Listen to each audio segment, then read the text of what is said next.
Christian Blanc, bonjour.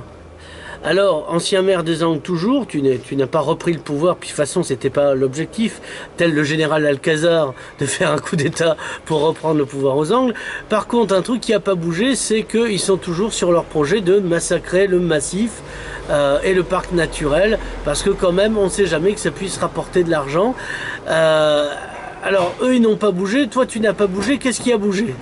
Et ça fait 4 mois que nous demandons aux maires de Font-Romeu, de Bolquer, des Angles et de Formiguères d'être un peu raisonnables. On ne peut pas implanter une nouvelle THT de montagne en plein cœur d'un parc naturel, surtout dans une période aujourd'hui où nous savons que le réchauffement climatique est avéré, que le nombre de skieurs stagne. Donc pourquoi aller vers un agrandissement d'un méga domaine skiable alors qu'aujourd'hui l'offre correspond aux souhaits des gens qui fréquentent. Small is beautiful, comme on dit. Oui, bien sûr, mais pas uniquement en matière de ski, dans beaucoup de niveaux.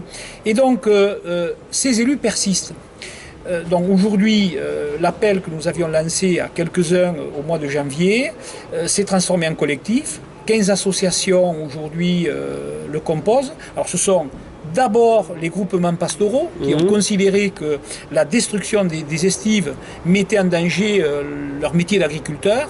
Ce sont les professionnels de la montagne, les accompagnateurs, les clubs de randonnée. Ce sont aussi des associations environnementales. Donc aujourd'hui, plus de 15 associations, une centaine d'adhésions à titre individuel dans notre collectif. Une pétition a été lancée en ligne sur le site change.org, non au projet de grand domaine skiable. Elle vient de recueillir quasiment 2000 signatures.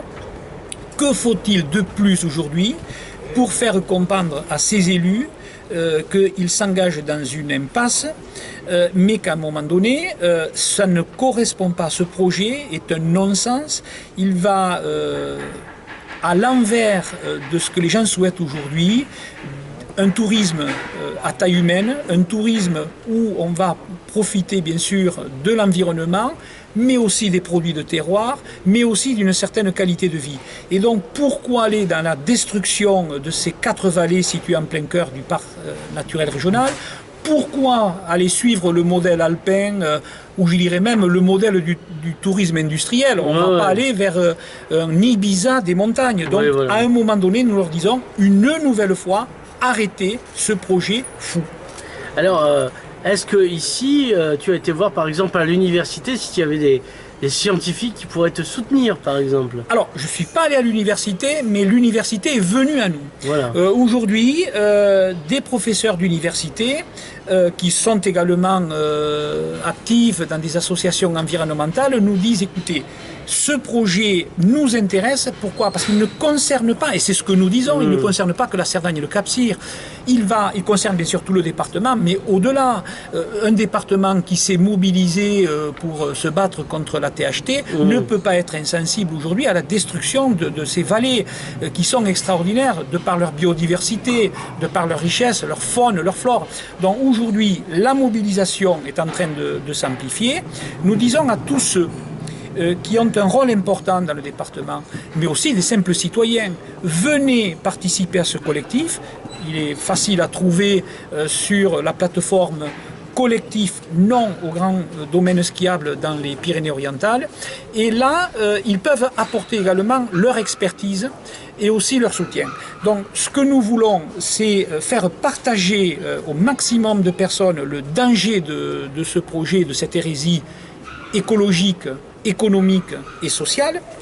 Et en même temps, nous sommes aussi dans une démarche de contre-proposition. Il y a autre chose à faire dans cette montagne et dans ce département.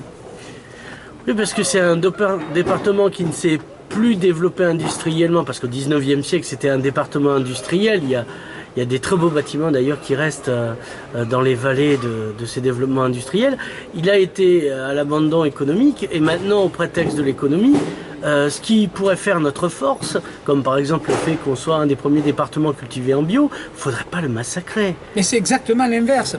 Aujourd'hui, on dit ce développement touristique est une catastrophe. Mais derrière, il y a d'autres activités qui sont menacées. Quand aujourd'hui on voit la gastronomie locale, l'élevage de montagne, voilà. c'est un élevage où il n'y a pas de extensif, sur des grands espaces, il n'y a pas de pesticides, donc c'est une qualité d'alimentation pour demain qu'on va détruire dans ce projet.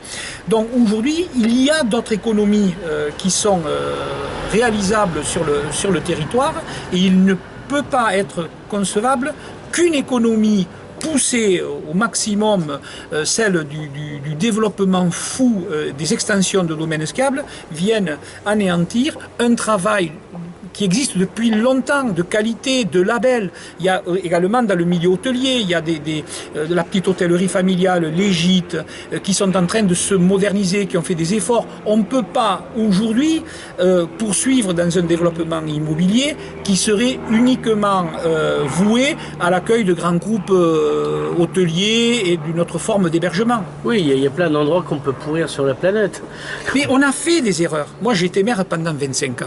Mais on a pu commettre à un moment donné des erreurs, mais aujourd'hui, on n'a plus d'excuses. Depuis 15 ans, 20 ans, nous sommes alertés. Nous avons des témoignages qui nous sont parvenus de toute la planète en nous disant, écoutez, ce modèle économique poussé vers cette consommation d'espace, elle est vouée à l'échec.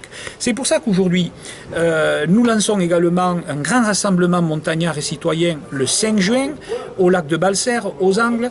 Vous verrez sur ce site, qui est un site d'estive, avec les éleveurs, avec les troupeaux, les conséquences directes et de visu de ce que peut entraîner ce projet. C'est une véritable catastrophe. Donc nous disons qu'aujourd'hui, il faut que ces élus, et nous leur demandons un abandon immédiat et définitif de ce projet.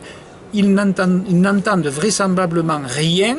Il n'y aura que la mobilisation citoyenne et l'appel que nous faisons à tous les scientifiques, mais aussi à tous les milieux qui sont sensibles et qui veulent défendre notre département, sa richesse, pour que ce projet s'arrête. Christian Blanc, merci. Merci.